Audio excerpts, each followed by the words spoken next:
Millionaire murder, the case of Sir Harry Oakes 1943. Harry Oakes was attending Syracuse Medical School in New York when news of the 1896 Klondike gold strike in Canada's Yukon Territory made headlines around the world. It fired up his imagination. He abandoned medical school after his second year and headed to the Klondike, but it would take many years of prospecting in Alaska, Australia, New Zealand, and California before Oakes struck gold in Canada. Oakes had just left California and headed north with only $2.65 in his pocket when he heard about yet another gold strike. This time, it was in a small community called Swastika, Ontario, Canada. Working with partners, he and the group finally struck gold at Kirkland Lake, Ontario, in January 1912. Their find turned the partners into wealthy men, but Oakes sold his share after problems developed between him and his partners. He began digging for gold on his own beneath Kirkland Lake itself. His company, Lakeshore Mines, became one of the largest gold producers in the Western Hemisphere, and by 1918 it was making an estimated $60,000 a day at a time when most men made $1,000 a year.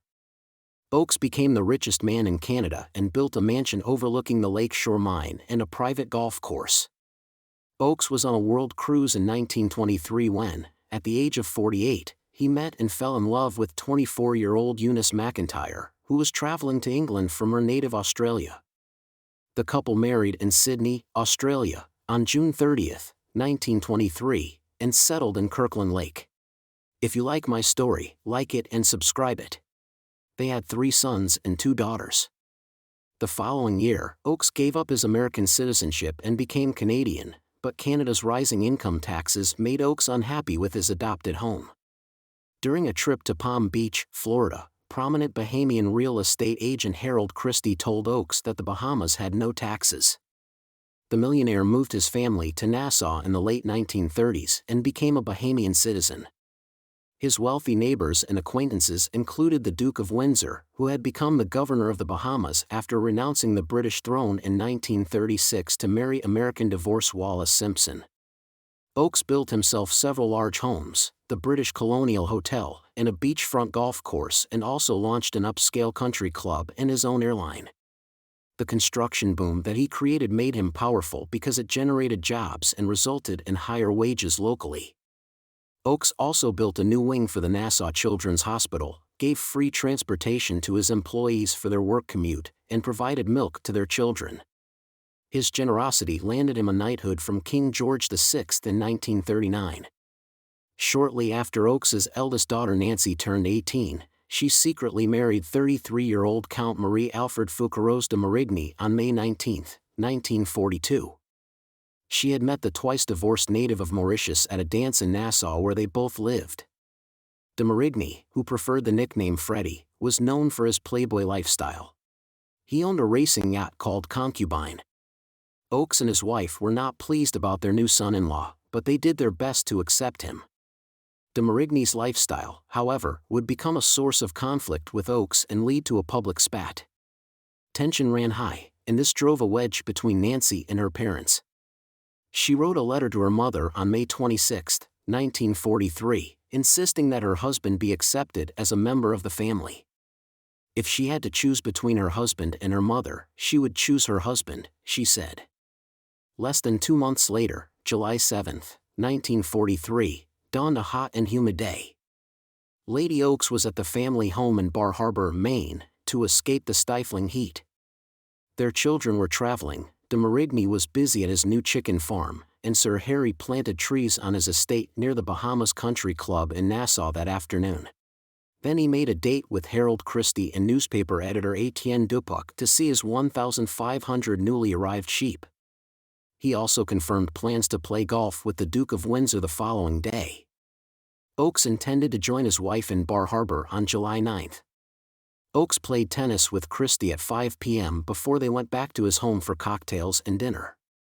Retired Woolworths executive Charles Hubbard and Englishwoman Dulcie Bell Heneage joined them. Christie's niece Sally Sawyer and her friend came for cocktails but left before dinner. The rest of the guests stayed and played Chinese checkers after supper.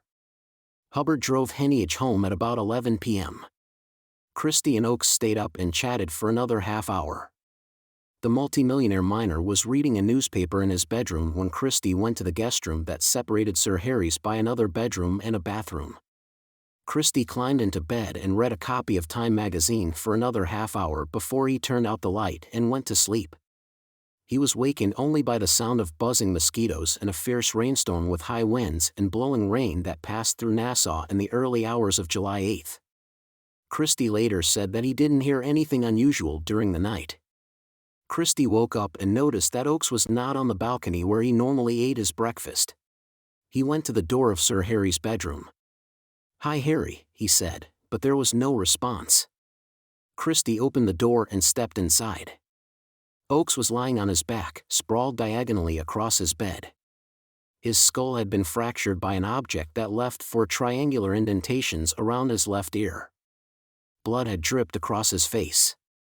His mosquito net, bedding, and pajamas were charred, and feathers from a pillow clung to his partly burned body. An electric fan sat on the floor beside the bed.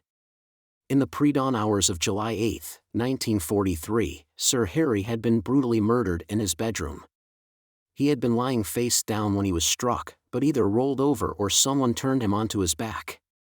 The killer had doused the body, bed, mosquito netting, rugs, and curtains with gasoline, hoping to destroy evidence of the crime, but the rainstorm had blown through the room's screens and doused the fire, which hadn't spread much beyond the bed. A partly burned ornate, lacquered Chinese screen near the bed had fingerprints and was splattered with blood. There was a single bloody handprint on the wall beside Sir Harry's bed about 4 feet from the floor. In addition, mud, sand, and footprints were found on the stairs leading up to the bedroom. When Christie found his friend's smoldering body, he grabbed a pillow from another bed and placed it under Sir Harry's head, and then he took water from a thermos bottle that stood on the bedside table and poured it into his friend's mouth. He wet a towel and wiped Oakes's face, hoping to revive him. Christie thought that the mining tycoon was still alive, so he rushed out onto the balcony and shouted for help, but Oakes, at age 68, was dead. Christie phoned his brother Frank and reported the murder, and then he rushed back to his room to wipe the blood off his hands with his own towel. Frank Christie called a doctor, who pronounced Oakes dead. While Harold Christie waited for the police to arrive, Nassau Tribune editor Etienne Dupuc phoned the house to confirm the day's appointment with Oakes. That's when he learned that the man was dead. The Duke of Windsor took charge when he learned of the murder. As governor of the island, he imposed a press blackout about news of the killing, but it was too late. Dupuc was a local correspondent for news agencies around the world, and he had already sent out the information. Journalists from media outlets including the New York Daily News and the Miami Herald were soon on their way to cover what was described as the story of the century. The murder would soon displace headlines about World War II, which was raging in Europe. The Duke decided not to rely on the local police or Scotland Yard to investigate the murder. Instead, he called in 2 detectives from the Miami Police Department. Homicide investigator. Although the Duke was informed that Oakes had been murdered, he told the detectives that he wanted them to confirm the details of a suicide. The 2 men arrived in Nassau on July 8. They examined the scene and decided from blood flow patterns that Oakes had been lying face down when he was hit in the head. This was clearly not a suicide. Investigation Barker announced that it was too humid to lift fingerprints, so he took prints the following day when it was drier. However, he had forgotten to bring the camera that he normally used to photograph latent fingerprints before lifting them and made no effort to have it sent to him. The camera was used to take a picture of the fingerprint on the object in question, to prove where it was found. This was done before the fingerprint was lifted. Other problems developed. Over the next 2 days, locals were allowed into the mansion and handled pieces of evidence without any restrictions. The crime scene was contaminated. De Marigny was called to the mansion for questioning. He told detectives that his wife was in the United States and that he had raced his yacht the Concubine the day before the murder. Then he had changed into fresh clothes at home and had gone to the Prince George Hotel to join friends Freddie Soretta, Dorothy Clark, and Jean Ainsley, the wives of Air Force officers stationed locally. De Marigny invited them over to his home for dinner, along with Oswald Mosley, Basil McKinney, Georges de Vistalou, and Betty Roberts. De Marigny drove Clark and Ainsley home at 1:30 a.m. and returned to his own house. The two women corroborated his story. As police were interrogating him, de Marigny sipped a glass of water beside him. Detectives performed a heat test and noticed that there were no signs of burns on Christie, but under a microscope they found signs of scorching on de Marigny's beard, the hair on the back of one of his hands, a forearm, and his head. That fueled their suspicions that he was the killer. His very public spat with the victim gave him a motive. Police believed that de Marigny had killed Oakes because of a conflict between the two men over his marriage to Nancy. Then there was the fingerprint that Barker said he found on the Chinese screen in Sir Harry's bedroom. On July 9 at 6 p.m., de Marigny was arrested and charged with murder. He asked police to call renowned criminal lawyer Alfred Adderley on his behalf, as de Marigny wanted to avail himself of the services of the best defense lawyer in the Bahamas. Adderley never received the message, however, and instead the sought-after lawyer was hired by the Crown to help the prosecution's case. De Marigny was jailed until his trial. After word of the locals were fond of the generous Oakes, and the Duke of Windsor was afraid that the mob would turn ugly. He called the fire brigade to turn the hoses on the crowd if the situation turned violent, but the crowd dispersed. Upon hearing of her father's murder, Nancy Oakes de Marigny rushed from Bennington, Vermont, to Bar Harbor, Maine, to wait with her mother for his body to be returned to the family. Oakes, who was born in Sangerville, Maine, 2 days before Christmas in 1873, was buried in Bar Harbor, Maine, on July 15, 1943. His daughter then hired private investigator Raymond Schindler to clear her husband's name. Schindler, in turn, recruited Professor Leonard Keeler of the Northwestern University Crime Laboratory. Keeler was one of the inventors of the polygraph machine. When Schindler and Keeler arrived at the Oakes estate in Nassau, they found the police scrubbing the walls of the bedroom, removing all the forensic evidence in the process. The Miami detectives had told local police to wash away the handprints and fingerprints that they considered unimportant to their investigation.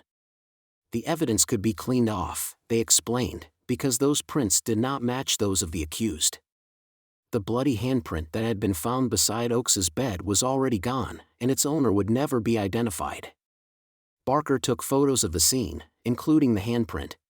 But the negatives were mysteriously destroyed by exposure to light at a developer's lab in Miami before they could be seen.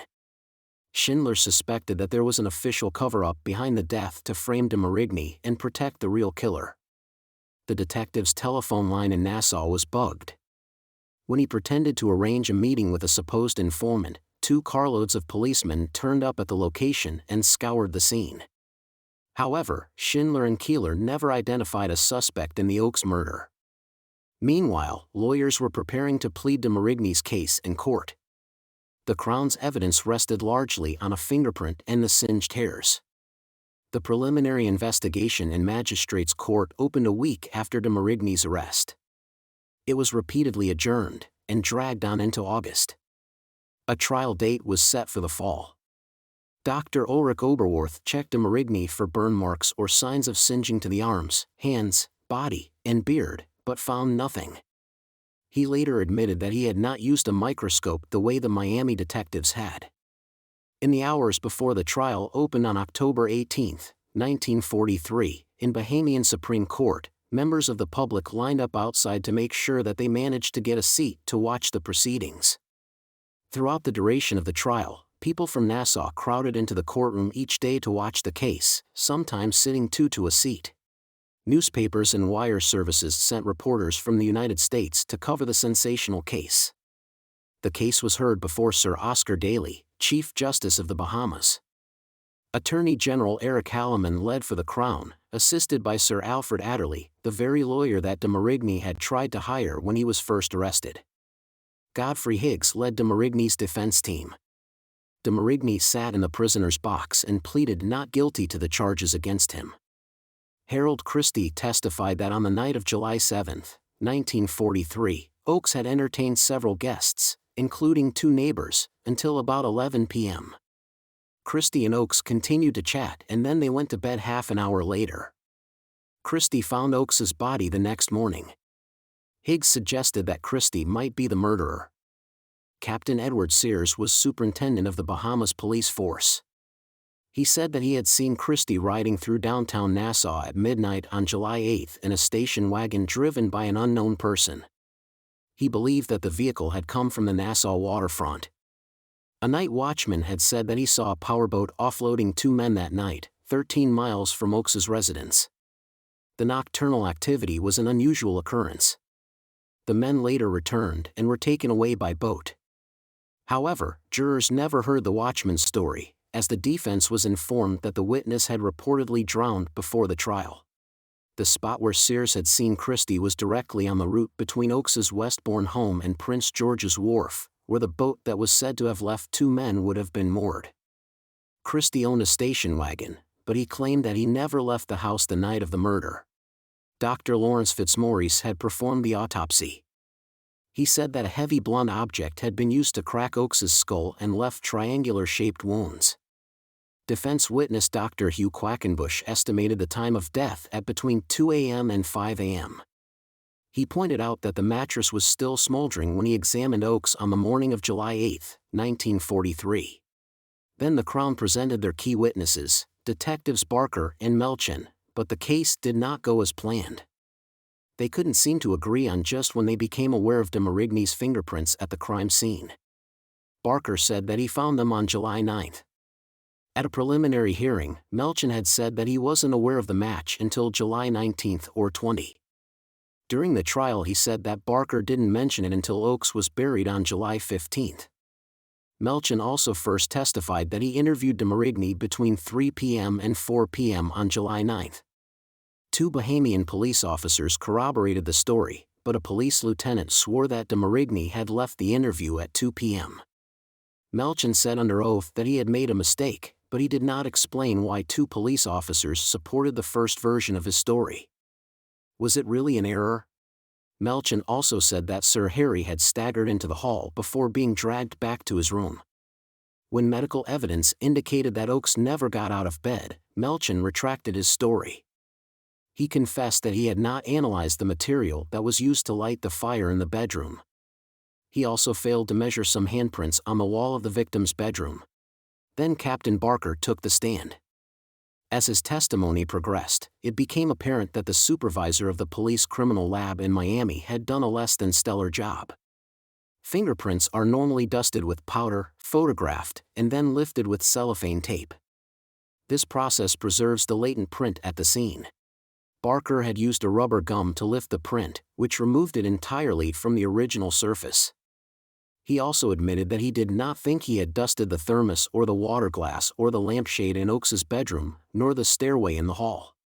In what was the first time that a fingerprint was introduced into evidence in the Bahamas, questions arose as to when de Marigny's fingerprint was lifted from the Chinese screen beside Sir Harry's bed. Was it before he was interrogated in the house or after?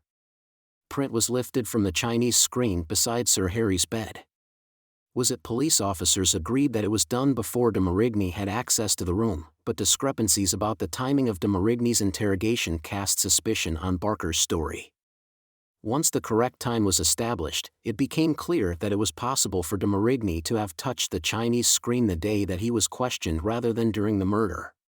Barker also had difficulty remembering from which spot on the Chinese screen he had lifted the print.